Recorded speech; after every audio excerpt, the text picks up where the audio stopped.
Hello students, today we will be starting the first chapter after the mathematical tools. We have left the differentiation and integration because we will be understanding that before studying kinematics. Okay, so for physical world we will be starting today. You need to understand first of all what is physics.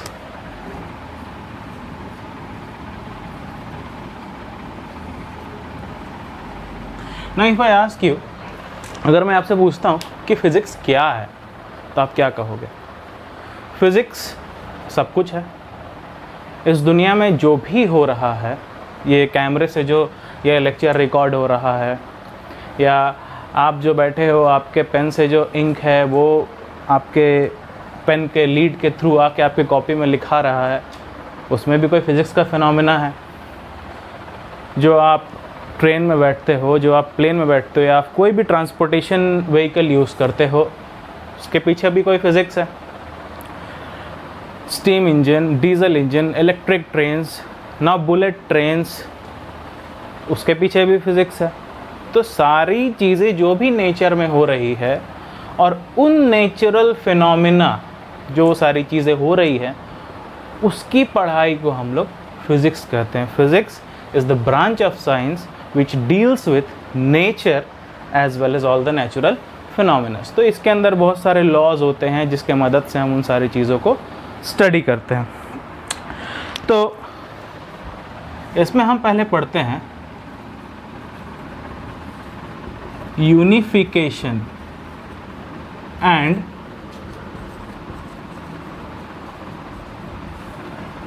Reductionism. Unification और reductionism का मतलब क्या है? Unification से आप क्या समझते हैं? जो ये टर्म यूनिफिकेशन है इससे आप क्या समझते हैं? इंग्लिश में एक वर्ड लिखा हुआ है यूनिफिकेशन, यूनाइट करना। इसका मतलब ये है कि इस दुनिया के जितने भी साइंटिस्ट हैं, जो हैं या जो हुए, अल्बर्ट आइंस्टाइन थे, आइजैक न्यूटन थे, वो सारे बहुत सारे लॉज देकर गए और धीरे धीरे जैसे जैसे जैसे दुनिया आगे बढ़ती गई, साइंटिफिक एडवांसमेंट्स आगे बढ़ते गए, साइंटिस्ट ने चाहा कि एक ऐसा लॉज निकाला जाए जिसके द्वारा मैक्सिमम नंबर ऑफ फिनोमेनास को एक्सप्लेन किया जा सके। इवन स्टीफन हॉकिंस जो थे वो भी चाहते थे कि कुछ एक ऐसा लॉ बनाया जाए जिससे मैं सारे चीज़ों को यूनिफाई कर दूं, सारे चीज़ों को उससे जोड़ दूं, सारे चीज़ों को उससे मैं एक्सप्लेन कर दूं। इसी को कहते हैं यूनिफिकेशन। फॉर एग्ज़ाम्पल, आप एक लॉ से कितनी चीज़ों को एक्सप्लेन कर सकते हैं? मैं कुछ चीज़ें यहाँ लिखता हूँ।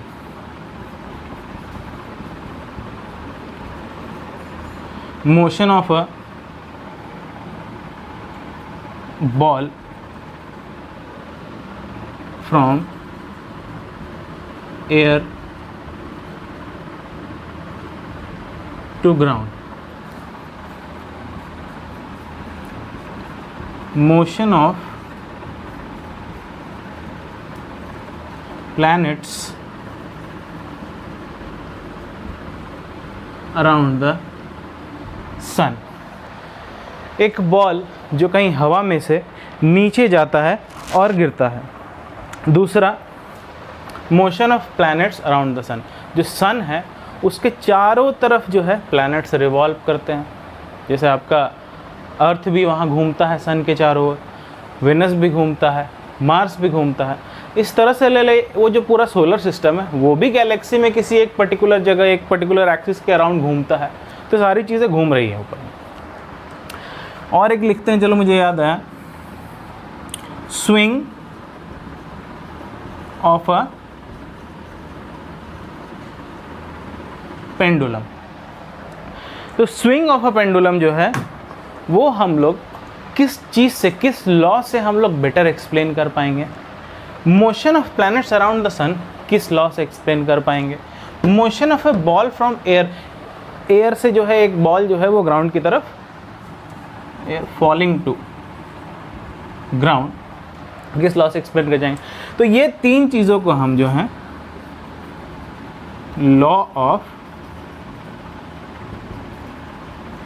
ग्रेविटेशन से ईजिली समझ सकते हैं। इसके बारे में आप डिटेल में पढ़ेंगे आगे चैप्टर्स में। यहाँ एक बस मेरे को ओवरव्यू देना है कि आप क्या पढ़ने वाले हैं आगे। इस चैप्टर में वही बताया गया है कि आप पूरे 11th एंड 12th में किन किन चीज़ों के बारे में स्टडी करेंगे। तो ऊपर ऊपर हम लोग चलते हैं।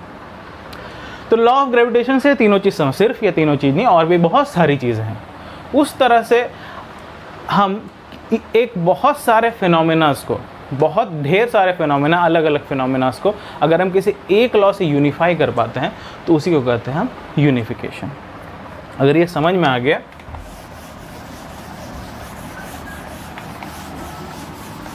तो रिडक्शनिज्म क्या है? रिडक्शनिज्म का मतलब होता है कि जैसे एक बहुत ही बड़ा कॉम्प्लेक्स सिस्टम है जो आप दूर से देख रहे हैं, एक साथ देख रहे हैं उसकी वर्किंग को, तो वो आपको बहुत ही ज़्यादा कॉम्प्लेक्स लग रहा है। तो आप उसको कैसे समझेंगे? तो आप क्या, जो भी साइंटिस्ट लोग भी काम कर रहे हैं वो भी क्या करते हैं कि वैसे सिस्टम को समझने के लिए उसको छोटे छोटे पार्ट्स में बांट कर स्टडी करते हैं और उन छोटे छोटे पार्ट्स के स्टडी को जोड़ देते हैं और वो समझ में आ जाता है कि वो होल सिस्टम किस तरह से काम कर रहा है। जैसे कि फॉर एग्जांपल अगर आप ले लेते हैं हम लोग यहाँ पे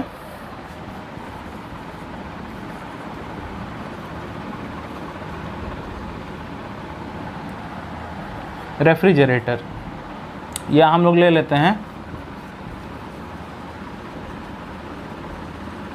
एसी जनरेटर।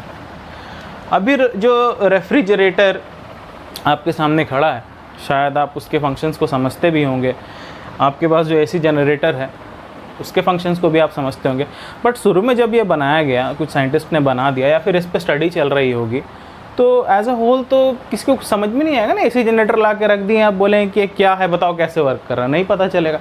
जब तक आप उसको खोल के उसके अंदर क्या है, उस एक एक चीज़ को जब तक आप नहीं डिटेल में समझते हैं तब तक कैसे पता चलेगा। जैसे एसी जनरेटर है, इसको समझना है तो हम क्या करेंगे भाई, इसको खोलेंगे, क्या है इसके अंदर, देखेंगे इसके अंदर मैग्नेट्स लगे हुए हैं या कॉइल्स लगे हुए हैं, जो कि इलेक्ट्रिक करंट मैग्नेट्स तो वो छोटे एक्सप्लेनेशन, और बड़े जो जनरेटर्स होते हैं वो कॉइल पे वर्क करते हैं। कॉइल्स लगे हुए हैं, वो कॉइल पे करंट दौड़ रहा है, वो करंट दौड़ रहा है तो मैग्नेटिक फील्ड बन रहा है। उस मैग्नेटिक फील्ड से करंट कैसे जनरेट हो रहा है, वो करंट जनरेट होकर कहाँ पहुँच रहा है, फिर वो करंट से बल्ब कैसे जल रहा है, इन सारी चीज़ों को तोड़ते। मैग्नेट की क्या प्रॉपर्टीज़ हैं, मैग्नेट कैसे वर्क करता है, कॉइल में ऐसा क्या है कि उसमें करंट दौड़ता है, चार्ज दौड़ता है जिससे करंट प्रोड्यूस होता है। तो इन सारी छोटी छोटी चीज़ों को स्टडी करने के बाद एट लास्ट हम एसी जनरेटर किस तरह से वर्क करता है उसका एक पूरा फुल एक्सप्लेनेशन लिख सकते हैं। उस तरह से रेफ्रिजरेटर है, रेफ्रिजरेटर में जो मशीन लगी हुई है वो किस तरह से काम करती है, अगर उसको समझना है तो हम लोग समझेंगे कि उसमें इलेक्ट्रिक करंट जो आ रहा है वो कैसे वहाँ अंदर पानी जो रखा हुआ है या फिर जो अभी आपके वेजिटेबल्स वगैरह है उसको किस तरह से ठंडा रखता है।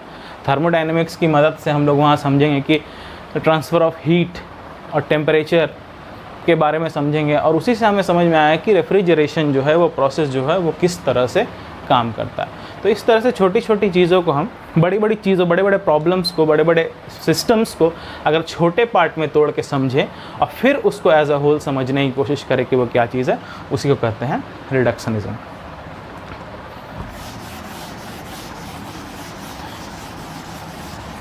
अब हम लोग समझते हैं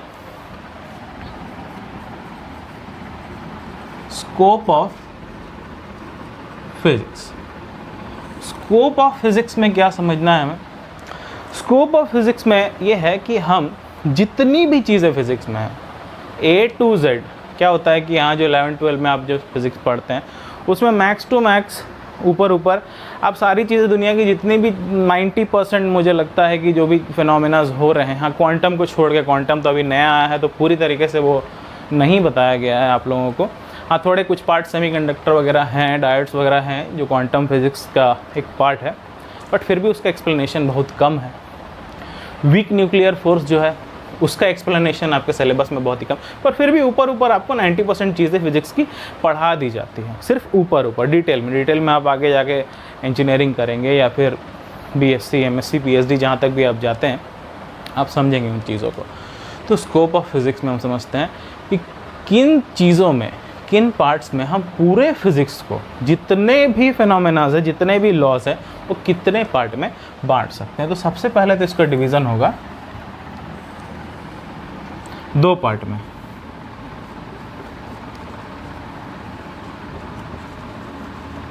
एक होगा मैक्रोस्कोपिक,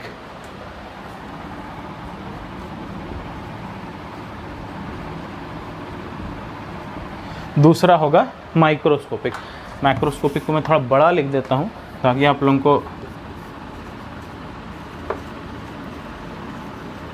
दिखाई पड़े। अब मैक्रोस्कोपिक फिजिक्स क्या होता है और माइक्रोस्कोपिक फिजिक्स क्या होता है? मैक्रोस्कोपिक फिजिक्स वो होता है जो कि बड़ी बड़ी चीज़ों, बड़े बड़े फिनोमेना में, जैसे कि जो लैब में हो रहा है, आप लैब में कोई एक्सपेरिमेंट कर रहे हो, या फिर टेरेस्ट्रियल पे, मतलब टेरेस्ट्रियल पे मतलब इस धरती पे अगर कोई चीज़ मूव कर रही है, कोई चीज़ चल रहा है, कोई कार मूव कर रही है, या फिर एस्ट्रोनॉमिकल लेवल पे, जैसे जो प्लैनेट है वो सन के अराउंड घूम रहे हैं, अर्थ अपने आप में ही घूम रहा है अपने एक्सिस में, तो इन सारी चीज़ों की स्टडी जो है वो मैक्रोस्कोपिक व्यू में करते हैं। एक बड़े लेवल पे जो चीज़ें दिख रही हैं हमें, उसका जो फिज़िक्स है, ये फिज़िक्स जो है सिंपल आप बोल सकते हैं कि ये क्लासिकल फिज़िक्स भी हम कहते हैं। तो इसे क्लासिकल फिज़िक्स कहते हैं। इन सारे बड़ी चीज़ों, अर्थ सरफेस में है या एस्ट्रोनॉमिकल लेवल में है, मतलब कि अंतरिक्ष में है, या फिर आप लैब में जो एक्सपेरिमेंट कर रहे हैं, उसका जो स्टडी है वो मैक्रोस्कोपिक के अंदर आता है। तो इसमें हम लोग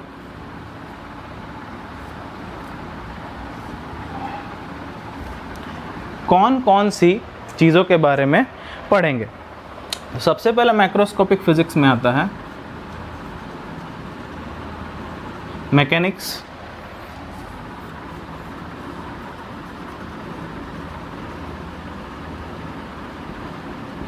थर्मोडायनामिक्स, उसके बाद आएगा अपना ऑप्टिक्स, और हम लोग ले सकते हैं इलेक्ट्रोमैग्नेटिज्म।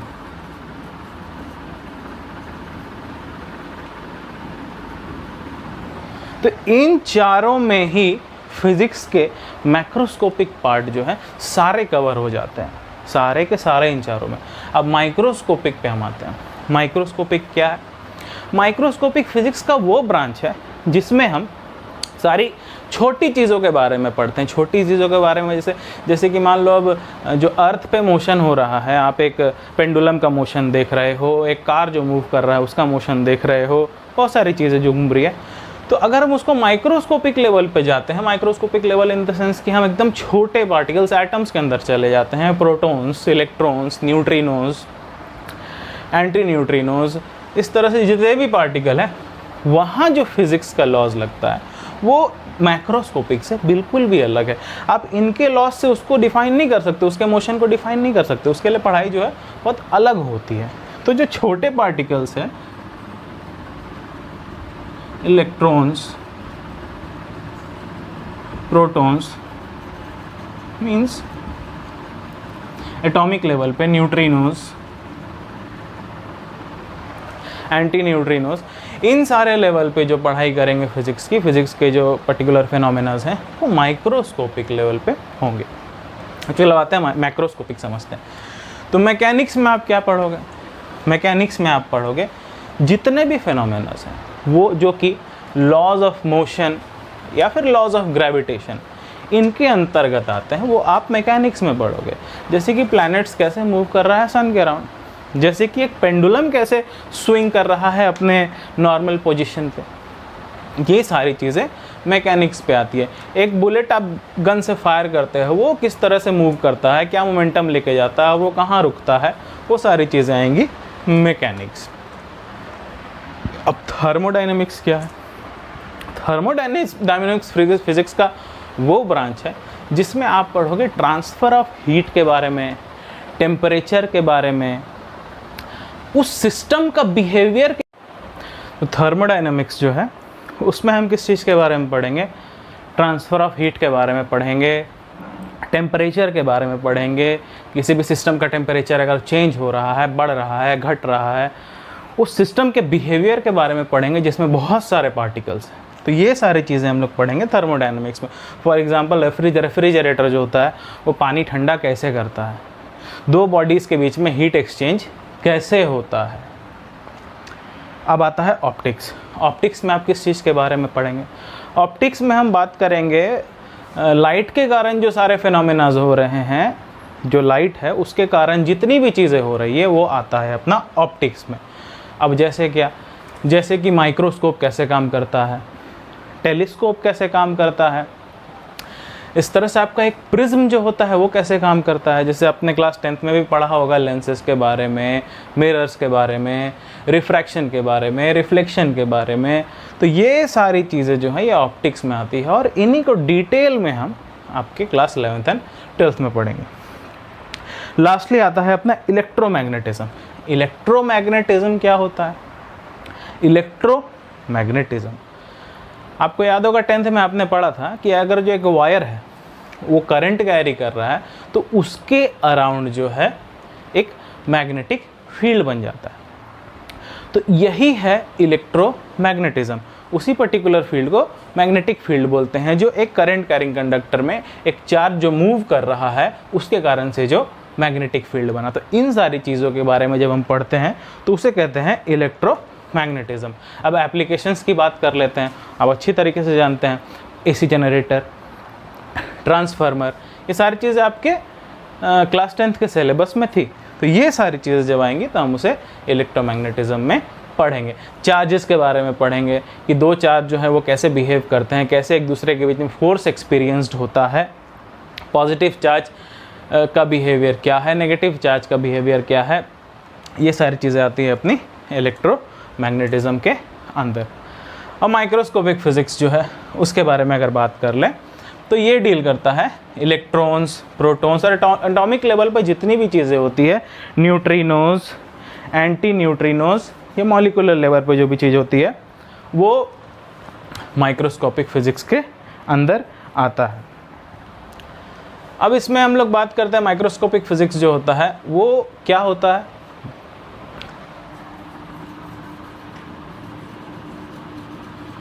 क्वांटम फिज़िक्स, या इसे हम कह सकते हैं थिंग्स विच आर इन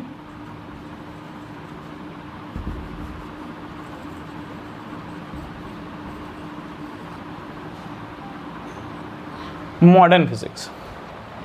तो क्वांटम फिज़िक्स और मॉडर्न फिज़िक्स मतलब कि जो फिज़िक्स क्लासिकल फिज़िक्स के अंतर्गत नहीं आता है, जिसकी डिस्कवरीज अभी रिसेंट में हुई है।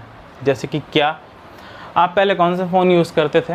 वो एनालॉग फ़ोन था जिसमें एक केबल होता था और वो केबल जो है वो जाके एक सर्वर से मिलता था, फिर वहाँ से वो दूसरे टेलीफोन लाइंस दूसरे शहरों में जाता था। इस तरह से आप एक शहर से दूसरे शहर में या एक देश से दूसरे देश में ISD के द्वारा बात करते थे। तो अब उन सारी चीज़ों को चेंज लाने की ज़रूरत थी। हमें चाहिए था वायरलेस कम्युनिकेशन। वायरलेस कम्युनिकेशन के कारण देखिए आप, हमारे पास स्मार्टफोन्स आए। स्मार्टफोन जो होता है उसके अंदर छोटे चिप्स लगे हुए रहते हैं। एक बात समझिए, जैसे सबसे पहले कंप्यूटर आया, कंप्यूटर को और छोटा किया गया। कंप्यूटर जब छोटा, सबसे पहले कंप्यूटर कैथोड रे ट्यूब वाले सेटअप में आता था। उसके बाद वो आने लग गया LED स्क्रीन में। अब जो है वो टैबलेट्स के फॉर्म में भी आ रहा है, मोबाइल्स के फॉर्म में भी आ रहा है। आप मोबाइल में भी कंप्यूटर की चीज़ें कर सकते हैं ना। तो उन इतने छोटे, इतने कॉम्पैक्ट जगह पे इतनी सारी चीज़ों को करने वाली मशीन बनाना क्वांटम फिज़िक्स का ही कमाल है, क्योंकि इसमें हम मॉलिक्यूलर लेवल, एटॉमिक लेवल पे जो पार्टिकल्स है उस पर डील करते हैं और चीज़ों को जितना छोटा हो सकता है नैनो टेक्नोलॉजी की तरफ हम मूव करते हैं। अब सेमीकंडक्टर्स का यूज़ कहाँ पर है? आपके मोबाइल में जो चिप्स हैं, सिलिकॉन चिप्स वगैरह हैं, वहीं पर है। आपका लैपटॉप जो छोटा होते जा रहा है, आपका मोबाइल फ़ोन छोटा होते जा रहा है, पर फंक्शंस बड़े होते जा रहे हैं। तो उसकी वजह क्या है? सेमीकंडक्टर्स, जो कि एक क्वांटम फिज़िक्स का पार्ट है। तो इस तरह से हम समझ गए कि स्कोप ऑफ फिज़िक्स में माइक्रोस्कोपिक और क्लासिकल फिज़िक्स क्या होता है, मैक्रोस्कोपिक और या फिर क्लासिकल फिज़िक्स क्या होता है, उसके अंतर्गत क्या क्या आते हैं, और दूसरा पार्ट जो है माइक्रोस्कोपिक, उस मॉडर्न फिज़िक्स, क्वांटम फिज़िक्स, उसके अंतर्गत क्या क्या आते हैं। तो अगर ये क्लियर हो चुका है तो हम लोग बढ़ते हैं अपने नेक्स्ट टॉपिक की तरफ।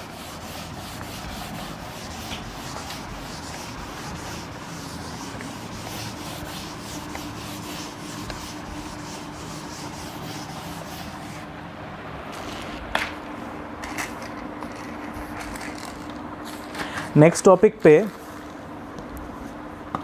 हम लोग बात करने वाले हैं 4 fundamental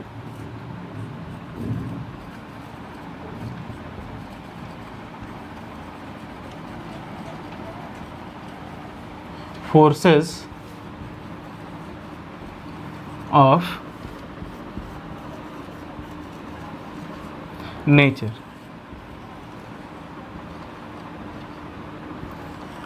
4 fundamental forces of nature क्या क्या है, कौन से ऐसे फंडामेंटल फोर्सेस हैं जो नेचर में एक्ट कर रहे हैं। तो सबसे पहला है, मैं यहाँ से अगर लिख लूँ, अगर विजिबल हो तो, यहाँ से विजिबल है,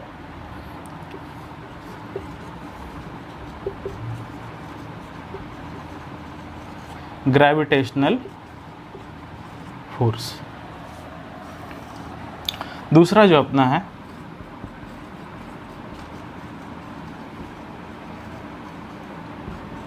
इलेक्ट्रोमैग्नेटिक फोर्स। तीसरा अपना क्या है, स्ट्रॉन्ग न्यूक्लियर फोर्स। और चौथा अपने पास क्या है, वीक न्यूक्लियर फोर्स। ये जो चारों फोर्स है, gravitational force, electromagnetic force, strong nuclear force और वीक न्यूक्लियर फोर्स, ये चारों फंडामेंटल फोर्सेस ऑफ नेचर है। जो नेचर में 4 फंडामेंटल फोर्सेस हैं वो यही है। तो अब ग्रेविटेशनल फोर्स क्या होता है, किसी भी 2 बॉडी के बीच जो अट्रैक्टिव फोर्स होता है उसको ग्रेविटेशनल फोर्स कहते हैं। जैसे कि अर्थ जो है सन के चारों तरफ घूम रहा है, क्यों? क्योंकि वो दोनों के बीच एक अट्रैक्टिव फोर्स है जिसको हम ग्रेविटेशनल फोर्स कहते हैं। कोई एक बॉल जो है वो ऊपर से नीचे ज़मीन पे गिर रही है, तो उस बॉल और अर्थ के बीच जो फोर्स एक्ट कर रहा है नीचे गिरने की वजह जो है वो है आपका ग्रेविटेशनल फोर्स। इलेक्ट्रोमैग्नेटिक फोर्स क्या होता है? इलेक्ट्रोमैग्नेटिक फोर्स वो होता है जो कि चार्ज एक्सपीरियंस्ड करते हैं, जैसे कि 2 चार्जेस हैं। अब दोनों अगर प्रोटॉन है तो proton proton like charges repel each other, तो ये एक दूसरे को रिपेल करेंगे। यहाँ पर क्या होगा, रिपल्सिव फोर्स होगा। और यही अगर प्रोटॉन है और इलेक्ट्रॉन है तो अनलाइक चार्जेस हो गए। अनलाइक चार्जेस क्या करेंगे, अट्रैक्ट ईच अदर करेंगे, एक दूसरे को अट्रैक्ट करेंगे। तो इलेक्ट्रोमैग्नेटिक फोर्स में हम इन चार्जेस के बारे में, इन चार्जेस के बीच जो फोर्स है उसके बारे में पढ़ते हैं। Strong nuclear force. Strong nuclear force क्या होता है?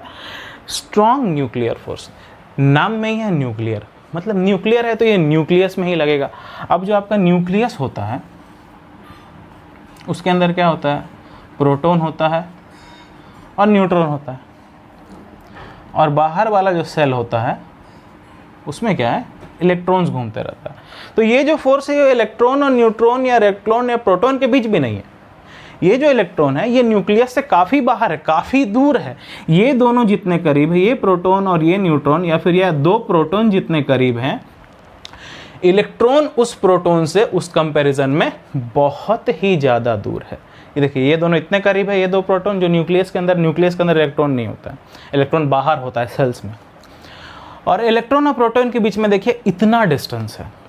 तो जो न्यूक्लियर स्ट्रॉन्ग न्यूक्लियर फोर्स है वो इस प्रोटॉन और इस इलेक्ट्रॉन के बीच में काम नहीं करेगा, वो सिर्फ इस न्यूक्लियस के अंदर ही काम करेगा। तो अब आप कहेंगे कि भैया ये 2 प्रोटॉन है, आप बोलिएगा सर आप यहाँ बता रहे हैं कि लाइक चार्जेस जो है वो रिपेल ईच अदर, मतलब ये प्रोटॉन और ये प्रोटॉन एक दूसरे को रिपेल करेंगे। तो अगर इसके अंदर बहुत सारे प्रोटॉन्स हैं और सब एक दूसरे को रिपेल करने लगे तो न्यूक्लियस तो फट के बाहर आ जाना चाहिए, एक्सप्लोड हो जाना चाहिए, है कि नहीं? पर ऐसा क्यों नहीं होता है? ऐसा इसलिए नहीं होता है क्योंकि जो स्ट्रॉन्ग न्यूक्लियर फोर्स है वो फोर्स इस चार्जेस के बीच जो रिपल्सिव फोर्स है, जो प्रोटॉन प्रोटॉन एक दूसरे को रिपेल कर रहे हैं, उससे कई गुना ज़्यादा ये स्ट्रॉन्ग न्यूक्लियर फोर्स उनके ऊपर एक्ट कर रहा है और उनको जो है न्यूक्लियस के अंदर बांध के रखता है। तो इसी को कहते हैं हम स्ट्रॉन्ग न्यूक्लियर फोर्स, और इसका बाहर वाले सेल के इलेक्ट्रॉन से कोई लेना देना नहीं है। अब आता है weak nuclear force. Weak nuclear force कहाँ लगता है? वीक न्यूक्लियर फोर्स जो है, इसके बारे में आपको काफ़ी कम पढ़ना है और बहुत ही नई चीज़ है, इसके बारे में ज़्यादा डिस्कवरीज भी नहीं हुई है। तो ये जो होता है,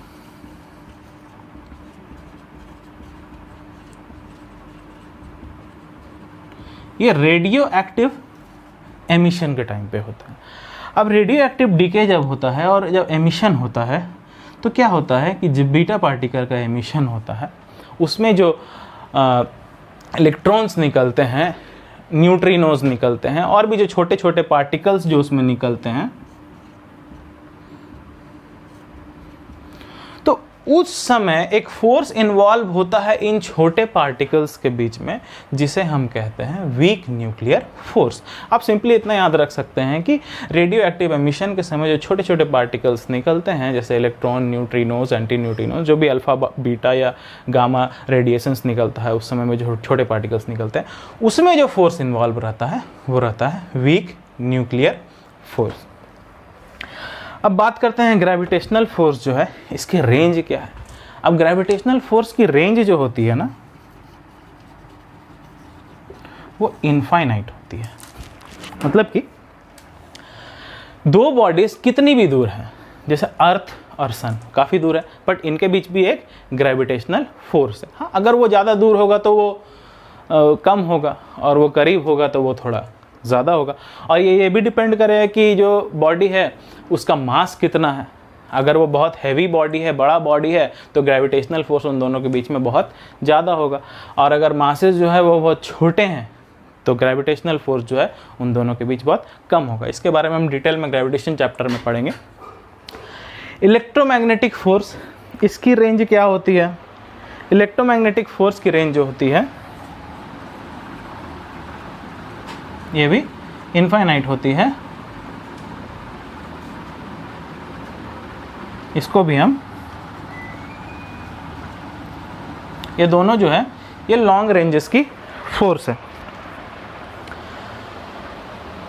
अब स्ट्रॉन्ग न्यूक्लियर फोर्स, इसकी रेंज क्या होती है? अब ये न्यूक्लियस के अंदर एक्ट कर रहा है। अब न्यूक्लियस के अंदर एक्ट कर रहा है तो जाहिर सी बात है कि इसका रेंज न्यूक्लियस तक ही सीमित होगा। मैं पहले ही बोल चुका हूँ कि इलेक्ट्रॉन तक में भी असर नहीं होता है, तो सिर्फ न्यूक्लियस तक में ही सीमित है। अगर न्यूक्लियस तक में सीमित है तो इसका दायरा जो है वो कितना होगा, रेंज इसका एक न्यूक्लियस के डायमीटर के बराबर ही, नियर बाई, जो कि 10⁻⁻15 मीटर होता है। 10⁻15 मीटर नहीं, -15 मीटर, याद रखना। -15 मीटर मतलब एक बहुत छोटा डिस्टेंस जो कि एकदम नैनोमीटर्स में है, और वो एक न्यूक्लियस के अंदर के डिस्टेंस की बात कर रहा है। और इसकी जो रेंज होती है वीक न्यूक्लियर फोर्स की, ये भी 10⁻⁻15 मीटर के रेंज में काम करते हैं। ये दोनों बहुत ही छोटे रेंज, शॉर्ट रेंज के फोर्सेस हैं, और ये दोनों जो है बहुत ही लॉन्ग रेंजेस के फोर्स हैं।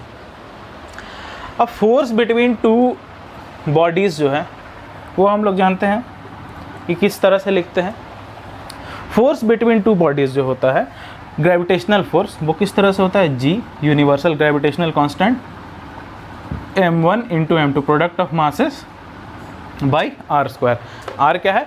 Distance of separation between two bodies. ये बॉडी एक दूसरे से कितनी दूर है, ये r है। और मास m1 इसका मास, m2 इसका मास। उसी तरह से इलेक्ट्रोमैग्नेटिक फोर्स जो है वो दो चार्जेस के बीच, क्या फॉर्मूला है उसका? Force is equal to 1/4πε0 Q1 Q2 by r²। Q1 Q2 क्या है? Q1 है charge in this particular, charge का वैल्यू उसके अंदर, Q2 चार्ज का वैल्यू उसके अंदर, इस पर्टिकुलर प्रोटॉन के अंदर, और r क्या है? Distance between that particular charge. यहाँ हम देख सकते हैं कि फोर्स जो है वो चार्जेस के डायरेक्टली प्रोपोर्शनल है, और डिस्टेंस बिटवीन चार्जेस के इन्वर्सली। ये डायरेक्टली प्रोपोर्शनल, इन्वर्सली प्रोपोर्शनल, ये सारी चीज़ें हम लोग जो है डिटेल्स में आगे पढ़ेंगे, अभी समझाने की उतनी ज़रूरत नहीं है। आप सिंपल डिफरेंसेस देखो कि क्या डिफरेंस है। तो मुझे लगता है कि मैक्सिमम डिफरेंसेस हमने इसके बारे में बात कर लिया है। अब बात करते हैं कि कौन किससे बड़ा है और कितना बड़ा है। इसको डस्टर से मिटा लेते हैं।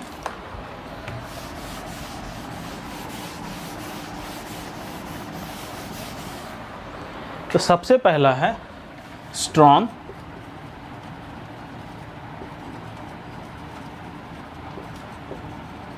Nuclear force. सबसे ज़्यादा अगर ताकतवर स्ट्रॉन्गेस्ट कोई फोर्स है, सबसे ज़्यादा ताकतवर, तो ये स्ट्रॉन्ग न्यूक्लियर फोर्स है। स्ट्रॉन्ग न्यूक्लियर फोर्स के बाद अपने पास आता है इलेक्ट्रोमैग्नेटिक फोर्स।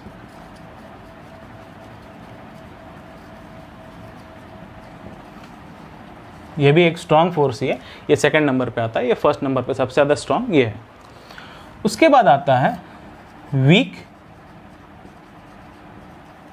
न्यूक्लियर फोर्स, और सबसे लास्ट में आता है सबसे वीक फोर्स जो है ग्रेविटेशनल फोर्स है। सबसे स्ट्रॉन्ग न्यूक्लियर फोर्स, उसके बाद सेकंड नंबर पे इलेक्ट्रोमैग्नेटिक फोर्स, थर्ड नंबर पे वीक न्यूक्लियर फोर्स, और सबसे वीक जो है वो अपना क्या है, ग्रेविटेशनल फोर्स। तो अगर हम इसको मानते हैं कि ये 1 है, तो ये जो है 10⁻⁻² टाइम्स इसके होगा। वीक न्यूक्लियर फोर्स जो है वो 10⁻⁻13 टाइम्स होगा। ग्रेविटेशनल फोर्स जो है वो 10⁻39 टाइम्स होगा। देखिए कैसे घटते जा रहा है, एक ये 1/100 हो जाएगा, 10⁻²। आप ये मत सोचना कि 1 है तो यहाँ 10⁻² है, माइनस है, माइनस है, माइनस है, ये घट रहा है। ये 1/100 होगा, जो कि 0.01 होगा, जो कि 1 से छोटा है। देखिए किस तरह से ये घटते जा रहा है। तो ये ख़त्म हो गया। अच्छा, एक और चीज़ बात कर लेते हैं इसमें। अब एक कोई एग्जांपल जिससे हम प्रूफ कर सकें, मतलब कि अपने प्रूफ मतलब कोई ऐसा प्रूफ नहीं, तो कोई एग्जांपल जिससे ये पता चले कि इलेक्ट्रोमैग्नेटिक फोर्स जो होता है वो ग्रेविटेशनल फोर्स से बड़ा होता है, वो कैसे पता चलेगा? कोई लाइव एग्जांपल, कोई मैथमेटिकल फार्मूला से प्रूव नहीं करना है, मतलब जो हमें दिख रहा है उससे हम बात कर सकेगा। तो वैसा है, तो आप एक चीज़ समझने की कोशिश करना।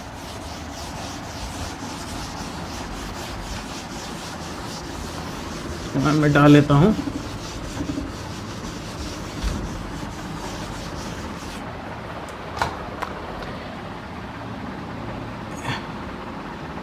एक बॉल है जो नीचे की ओर अर्थ सरफेस पे गिर रहा है किसी एक पर्टिकुलर हाइट से। तो इसमें कौन सा फोर्स एक्ट कर रहा है? ग्रेविटेशनल फोर्स एक्ट कर रहा है, इसीलिए वो नीचे गिर रहा है। अब हम यहाँ अपना हाथ रख देते हैं और ये बॉल आके हमारे हाथ पे रुक जाता है। क्यों? क्योंकि कोई एक पर्टिकुलर फोर्स से हमारा हाथ भी लगा रहा है जो उसको बैलेंस कर रहा है। तो वो कौन सा फोर्स है?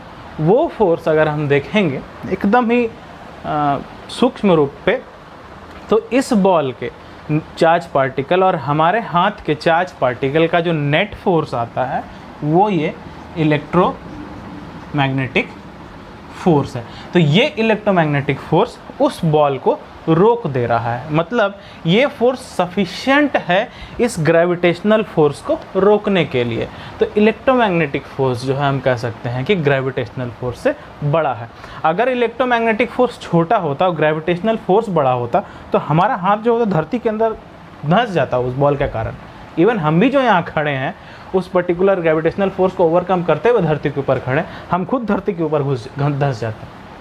तो इलेक्ट्रोमैग्नेटिक फोर्स जो charge particle, net charge particle जो हमारे हाथ और बॉल के बीच का नेट चार्ज पार्टिकल, उसके कारण जो फोर्स जनरेट हो रहा है वो है इलेक्ट्रोमैग्नेटिक फोर्स, और वो ही इस ग्रेविटेशनल फोर्स के ऑपोजिट एक्ट कर रहा है और उसे रोक ले रहा है।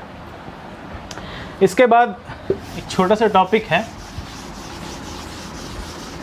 Nature of laws in physics.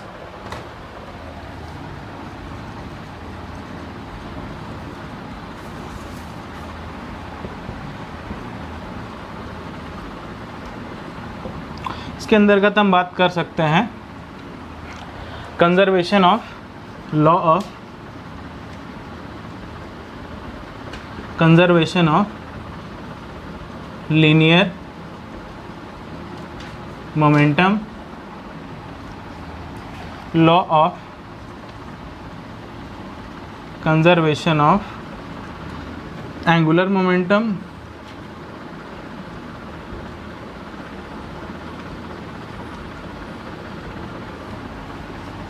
Law of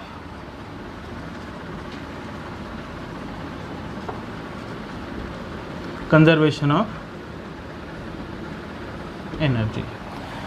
law of conservation of linear momentum deal करता है कि अगर एक आइसोलेटेड सिस्टम है और उसके अंदर कोई भी एक्सटर्नल फोर्स एक्ट नहीं कर रहा है, तो जो दो बॉडीज़ उस सिस्टम के अंदर है वो आपस में जब टकराती हैं तो उस बॉडीज़ के बीच में जो मोमेंटम है वो चेंज हो सकता है, इंडिविजुअल मोमेंटम्स चेंज हो सकता है, बट ओवरऑल मोमेंटम जो है वो बॉडी का वो चेंज नहीं होता, वो सेम रहता है। तो वहाँ लीनियर मोमेंटम कंजर्व हो जाता है। Same conservation of angular momentum में भी उसी तरीके से काम करता है। Law of conservation of energy हमें बताती है कि energy can neither be created nor be destroyed, it can be only transferred from one form to another form. एक एग्जांपल ले लेते हैं छोटा सा, कि अगर एक बॉल जो है वो एक हाइट पे है सरफेस से, तो यहाँ इसका पोटेंशियल एनर्जी जो है वो मैक्सिमम पे है। अब उसी पोटेंशियल एनर्जी कारण जब ये बॉल धीरे धीरे धीरे धीरे धीरे धीरे गिर रहा है तो वो पोटेंशियल एनर्जी काइनेटिक एनर्जी में कन्वर्ट होता है, और गिरने से जस्ट पहले काइनेटिक एनर्जी मैक्सिमम होता है। अब एक आइडियल सिस्टम में आप देखोगे तो sum of potential energy plus kinetic energy हमेशा कांस्टेंट रहता है। इस पोजीशन पे देखोगे तो यहाँ पोटेंशियल एनर्जी मैक्सिमम है, काइनेटिक एनर्जी ज़ीरो होगा, इसका सम यहाँ पर जो भी होगा वही टोटल एनर्जी का सम, टोटल मैकेनिकल एनर्जी का सम इस जगह पे पोटेंशियल एनर्जी यहाँ पे होगा ज़ीरो और काइनेटिक एनर्जी होगा यहाँ मैक्सिमम, वो बराबर आएगा। जैसे कि यहाँ अगर पोटेंशियल एनर्जी 5 है, काइनेटिक एनर्जी अगर 0 है, मैं एक एग्जांपल ले रहा हूँ, यहाँ पर ये 5 है नहीं, एक एग्जांपल ले रहा हूँ, तो यहाँ काइनेटिक एनर्जी जो होगी वो 5 होगी और पोटेंशियल एनर्जी 0 होगा, तो ये दोनों का सम हमेशा 5 आएगा। इन बिटवीन अगर आप पूछोगे तो यहाँ पोटेंशियल एनर्जी हो सकता है 2.5 हो, काइनेटिक एनर्जी यहाँ 2.5 हो, जो कि टोटल सम हमेशा 5 आएगा। तो total sum of potential energy and kinetic energy इस पूरे सिस्टम के अंदर कांस्टेंट रहता है 5, जैसे कि हम यहाँ समझा रहे हैं। अब ये तो आइडियल केस के लिए है, अब आप बोलोगे सर ऐसा नहीं होता है, यहाँ अगर पोटेंशियल एनर्जी मैक्सिमम है तो अब ये धीरे धीरे नीचे गिर रहा है, तो यहाँ पर जो टोटल एनर्जी आएगा वो 5 नहीं आएगा। हम मुझे ही पता है 5 नहीं है, क्यों नहीं आएगा, कि इन बिटवीन जो है वो एयर फ्रिक्शन जो इस बॉल पे लग रहा है उसके कारण कुछ एनर्जी जो है वो हीट के फॉर्म में, साउंड के फॉर्म में रेडिएट हो जा रहा है, तो यहाँ जो टोटल एनर्जी है वो 5 नहीं आएगा।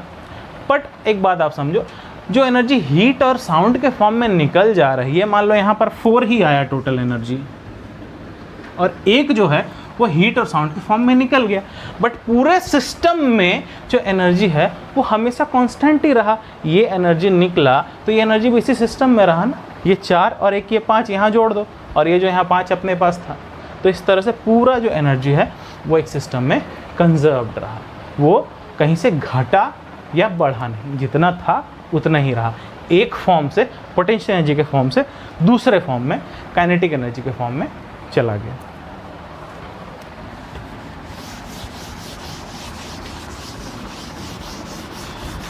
अब एक लास्ट, वीडियो काफ़ी लंबा हो गया है, अब एक लास्ट टॉपिक के बारे में बात करते हैं, टेक्नोलॉजी एंड फिजिक्स। टेक्नोलॉजी और फिजिक्स क्या है? फिजिक्स जो है उसके कारण ही टेक्नोलॉजी है। कोई भी नई टेक्नोलॉजी आ रही है, कि नया रेफ्रिजरेटर आ रहा है जो नए टेक्नोलॉजी के साथ काम कर रहा है, एक नया स्मार्टफोन आ रहा है जो कि एक नए टेक्नोलॉजी के साथ काम करता है, एक नया एसी आ रहा है जो ज़्यादा कूलिंग कर रहा है, जो कम वोल्टेज खा रहा है, ये सब फिजिक्स के कारण ही है। फिज़िक्स में धीरे धीरे इन्वेंशंस होते जा रहे हैं, उस तरह से नई नई टेक्नोलॉजी बनती जा रही है। उल्टा भी बोल सकते हैं कि जो टेक्नोलॉजी है उसका जो अभी डिमांड है कि आप घर में बैठे हो, आप फ़ोन चला रहे हो, आप बोल रहे हो भैया प्रोसेसर बहुत ही स्लो है, इससे बढ़िया प्रोसेसर होता तो मज़ा आ जाता। तो जो फ़ोन बनाने वाली कंपनी है वो सोचती है कि किसी तरह से भी इसका प्रोसेसर को हमको और बढ़िया करना और स्पीड करना। वो साइंटिस्ट लोगों को कहती है कि कुछ ऐसा आप लोग इन्वेंट करो। तो साइंटिस्ट और इन्वेंशन में लगे रहते हैं, चीज़ों को खोजने में लगे रहते हैं, डिस्कवरीज में लगे रहते हैं।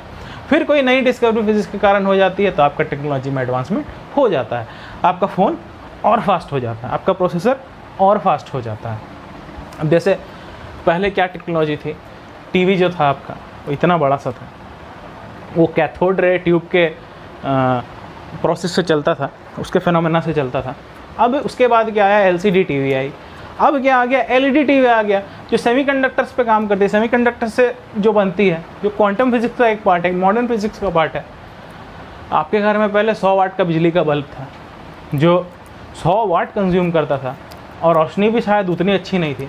अभी एक 9 वाट का, 9 वाट मतलब अगर उसको तुम 10 वाट भी आप 10 वाट भी समझ लेते हैं तो 1/10 ऑफ दैट पर्टिकुलर बल्ब, जो 100 वाट वाला बल्ब था, उससे उसका कंपैरिजन में 10%, अगर वो 100 रुपया बिल दे रहा है आपको तो ये 10 ही रुपया बिल देगा आपको, पर ये उस 100 वाट वाले बल्ब से बढ़िया रोशनी दे रहा है। तो ये कैसे पॉसिबल हुआ? टेक्नोलॉजिकल एडवांसमेंट्स पॉसिबल हुआ। एलईडीज़ जो है उसमें सेमीकंडक्टर्स, क्वांटम फिजिक्स इसका यूज़ हो रहा है। सेमीकंडक्टर्स के बारे में भी आप फिजिक्स में अपने 11th एंड 12th में पढ़ेंगे, डायोड्स के बारे में के सिलेबस में है। तो ये अपना चैप्टर यहाँ ख़त्म होता है। Thank you.